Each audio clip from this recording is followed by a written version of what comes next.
Bonjour à tous et bienvenue sur GCN en français. Aujourd'hui, j'ai le plaisir d'échanger avec Julien Jourdi, directeur sportif de l'équipe Decathlon à G2R La Mondiale. Bonjour à vous. Parfait. Comment vas-tu et comment va l'équipe à la veille de ce Tour de France? Personnellement, ça va très bien, du même niveau que l'équipe. Je pense que le début de saison est juste extraordinaire. 26 victoires, j'ai envie de dire 27 parce que Rasmus Pedersen a gagné le championnat du Danemark dimanche. Et bien sûr, il appartient à notre équipe développement. Mais voilà, il a quand même gagné une grande épreuve devant Asgreen, Kurt Nielsen. Voilà, donc, on la prend volontiers avec nous pour dire qu'on a gagné 27 victoires. Donc c'est honnêtement un super début de saison. Ouais, c'est sûr que l'équipe arrive en pleine confiance. Si on revient un petit peu en arrière, comment ça se passe pour arriver au Tour de France dès l'hiver? Est-ce qu'il y a un collectif restreint qui se met en place dès l'hiver? Est-ce que ça se fait au fur et à mesure des mois? Non, effectivement, on essaye malgré tout de concentrer un groupe Tour de France dès le mois de décembre, janvier, lorsqu'on fait les entretiens individuels avec les coureurs, notamment au niveau de la planification. C'est clair qu'on dégage un groupe destiné à faire le Tour de France. Pour être, on va dire, transparent avec vous, on avait fait une préliste de 12 coureurs. Donc ces 12 coureurs ont été prévenus qu'ils appartenaient à la liste Tour de France et que celle-ci pouvait évoluer durant le début de saison et qu'une communication serait faite avec eux. Ça a été le cas au mois de mai, notamment lors du stage en Sierra Nevada.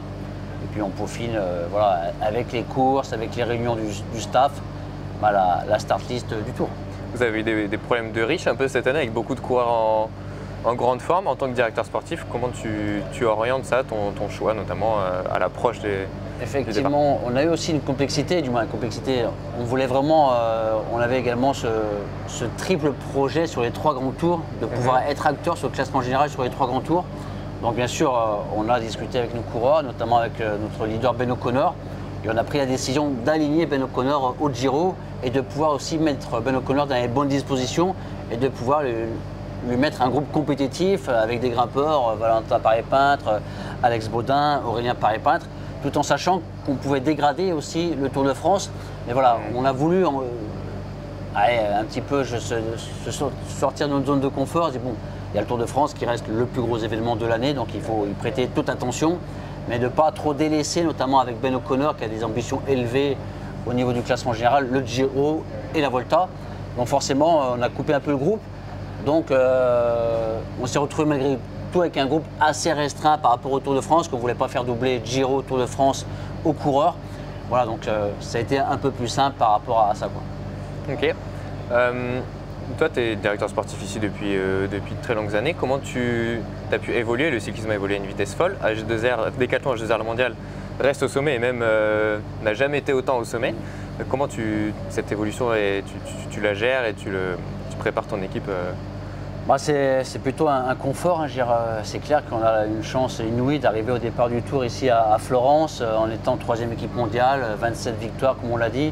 Donc c'est clair que les autres années, c'était plutôt l'inverse. On arrivait un peu sur la pointe des pieds au départ du Tour de France avec une saison plutôt mi-figue, mi-raisin.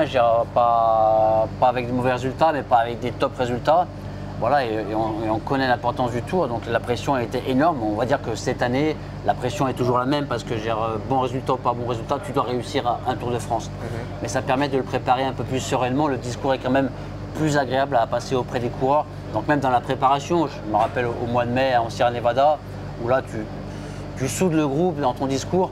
Tu as un discours qui est plus facile quand tu gagnes des courses, que tu es bien placé au ranking UCI World Tour. La vie est quand même plus facile. Donc moi, ça m'a permis d'avoir des messages, on va dire, plus simples à faire passer et que l'état d'esprit serait assez facile à trouver sur les routes du Tour de France. Parlons-en de cette pression. C'est vrai que du coup, il y a peut-être moins de preuves à faire, mais il y a peut-être plus d'attentes. Est-ce que d'une part, ça a changé vos ambitions? Est-ce que c'est plus dur à gérer d'être l'équipe numéro 1 française? C'est toujours délicat d'être numéro 1 français en France. Oui, effectivement, la pression est là.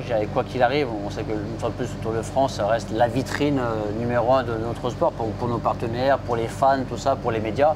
Donc forcément, la pression est grande et les objectifs, non, ils ne vont pas forcément évoluer. Et dès le début de la saison, on est parti en sachant que Sam Bennett serait au départ du Tour de France, que Félix Gall serait au départ du Tour de France, avec ces 2 objectifs, la victoire d'étape bien sûr pour Sam et le classement général pour Félix. Voilà, on n'a pas voulu mettre à Félix de pression importante en termes de place au niveau du classement général. je connais, je vais fêter, les années passent, mon 20e Tour de France cette année. Et c'est clair que voilà, je pense que ça ne sert à rien de dire à un coureur qui n'est pas encore à maturité physique et mentale à 100%, dire c'est le podium, c'est le top 5. Je préfère avancer semaine après semaine, parce que je connais la musique du Tour de France, il y a beaucoup de choses qui peuvent se passer. Donc on va avancer avec Félix, avec l'idée de faire le meilleur classement général possible. Ok. Et comment, c'est ton rôle, il me semble, de directeur sportif, tu orientes cette équipe avec à la fois un top sprinter mondial et un top classement général également? Ça, par contre, c'est une vraie nouveauté. Voilà, l'équipe Décathlon général mondial n'est jamais arrivée sur le départ du Tour depuis que je suis présent en équipe en 2006 avec un sprinter de niveau mondial pour disputer les sprints face aux meilleurs sprinters du peloton international. Donc ça, c'est quelque chose de nouveau. Grâce à Seb Joly qui a été recruté également par rapport à ça, il va pouvoir m'aider, m'accompagner. Et c'est lui-même qui aura le leadership par rapport à ces étapes-là avec Sam Bennett. Donc c'est clair, c'est vraiment un travail, une collaboration entre directeurs sportifs pour justement mettre Sam dans les meilleures dispositions au niveau du sprint. Et après, moi, je m'occupe du volet classement général et du reste du groupe par rapport au Tour de France. C'est des étapes que vous avez prédéfinies à l'avance ou ça va également se faire en fonction de comment le peloton évolue, comment la course se déroule? Pour le sprint, c'est assez simple. Voilà, on a noté 8 étapes. Okay. C'est clair que je pense que l'ensemble des sprinteurs ont bien ciblé ces 8 étapes. On sait très bien que sur ces 8 étapes, il va y avoir une bataille avec une échappée où un jour, il y a de grandes chances que le bras de fer soit remporté par l'échappée. On l'a vu l'année dernière avec Asgreen à Bourg-en-Bresse où il gagne l'étape en étant échappé avec quelques petites secondes sur le peloton qui n'a pas réussi à revenir. Donc on sait qu'il y aura ce style de bataille à livrer. Et voilà, Sam est préparé mentalement à livrer ces batailles-là. Le groupe aussi, on sait, on est nouveau là-dedans. On n'a pas un train de la dimension d'Alpecin ou d'autres équipes où ils sont à 100% sprint. Donc nous, on doit s'adapter. Ça enlève une certaine pression parce que ce n'est pas nous qui allons prendre le lead-out vraiment tôt.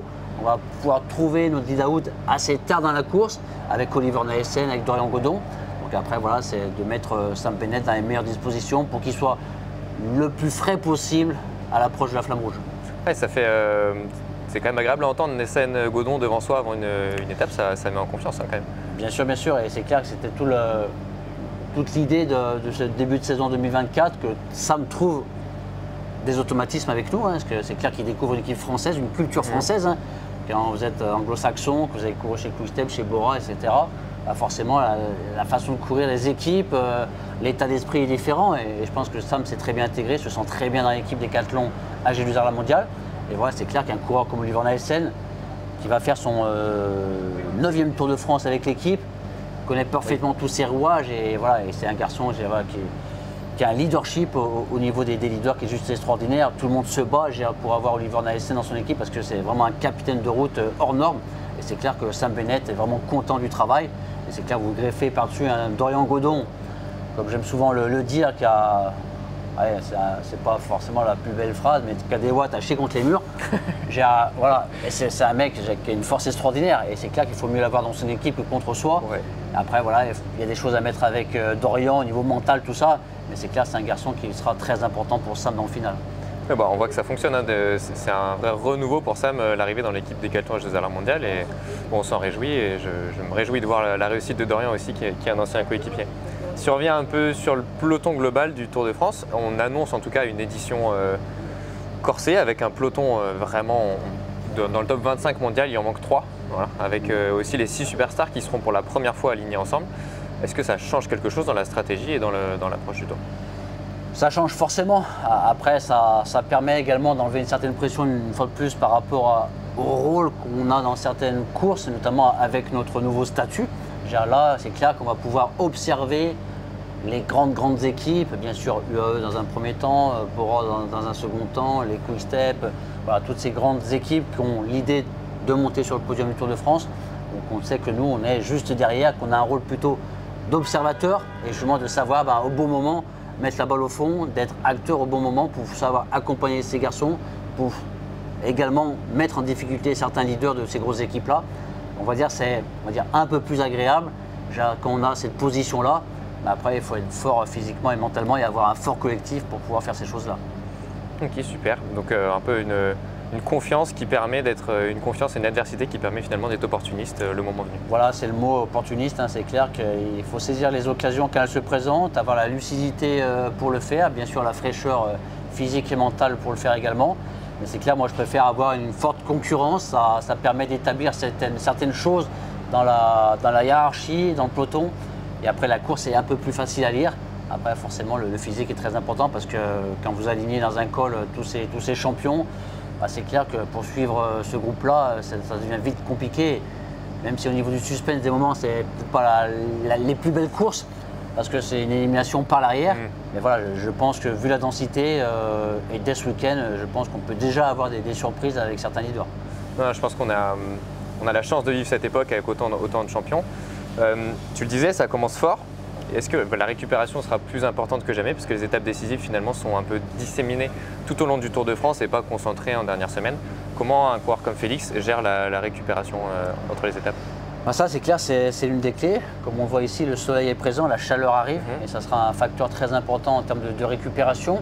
Voilà, c'est clair que ASO depuis quelques années fait des tours qui sont super bien tracés, très spectaculaires par rapport aux fans et aux médias. Hein. C'est clair qu'il n'y a pas beaucoup de temps mort sur les 3 semaines. Ils essaient de bien couper les semaines, forcément agrémentées de 2 sprints. Mais là, on le voit ici à Florence. Je peux vous garantir que les 2 premières étapes sont vraiment pas simples et qu'il peut y avoir déjà de belles bagarres pour le classement général, pour le maillot jaune également. Donc voilà, donc ça va être une belle lutte et c'est clair qu'il faut savoir récupérer de ces efforts-là. Dès mardi, on sera en haute montagne avec le Galibier à 2500 mètres. Donc on sera tout de suite dans le bain. Et après, justement, il y aura une période pour les leaders du classement général un peu plus cool avant de revenir dans le massif central et de faire de belles batailles. Le chrono également est là. Avec l'étape du gravel. L'étape du gravel à 3 également qui va mettre beaucoup de stress à l'ensemble des leaders. Donc honnêtement, ouais, c'est clair que le parcours est super bien dessiné pour le suspense et pour les fans. Voilà, après, c'est clair qu'il faut trouver les bons moments de récupération, mais il faut bien savoir que durant le Tour de France, quand vous êtes au départ d'une étape, que ce soit sprint, gravel, chrono, montagne, vous ne récupérez pas pendant l'étape. C'est pratiquement une classique tous les jours. Donc c'est pour ça que l'avant et l'après est très important pour pouvoir bien récupérer. Je suppose que vous êtes accompagné pour ça. Qu'est-ce qui est mis en place Oui, bien sûr, il y a beaucoup de choses qui sont mises en place. Hein. C'est clair qu'il y a un staff qui est vraiment destiné, dès que la ligne est franchie, il n'y a qu'un mot à la bouche, c'est récupération pour que les coureurs puissent aller le plus tôt possible dans leur chambre et dormir. La meilleure récupération, à la base, c'est le sommeil. Si le coureur se couche tard parce que les massages ont traîné, que la restauration a traîné, bah forcément, il va perdre des minutes de sommeil et ça accumulé sur 3 semaines, c'est pas bon. Donc il y a un vrai timing, une fois que la ligne est franchie, que les médias sont faits, on rentre dans le bus, c'est la collation, c'est les bottes de pressio, c'est le game ready, dans le transport avec le kiné qui est là, le médecin qui est là, et ensuite bien sûr à nouveau le nouveau step à l'hôtel avec les massages, le médical, le repos, et après comme on l'a dit, la restauration avec le repas du soir qui est très important, avec le nutritionniste. Chaque coureur pèse ses aliments par rapport à l'objectif du lendemain, par rapport à l'étape du lendemain. Et puis après, comme je l'ai dit, le plus important, c'est d'aller le plus vite possible en chambre, se reposer, être calme, parce que l'une des difficultés du Tour de France, que les gens ont peut-être du mal à percevoir, c'est l'effervescence et le bruit qu'il y a sur le Tour de France. Dès que vous arrivez dans la zone de départ, jusqu'à l'arrivée, même après l'arrivée, il y a beaucoup de bruit, bien sûr des spectateurs, des motos, des voitures, des hélicoptères, du directeur sportif qui gueule dans l'oreillette. Voilà, donc il y a plein de choses qui se passent. Donc le retour au calme fait partie intégrante de la récupération. Cette récupération mentale finalement, qui est primordiale, est-ce que les coureurs sont accompagnés ou est-ce que c'est une démarche qui est personnelle, propre à chacun?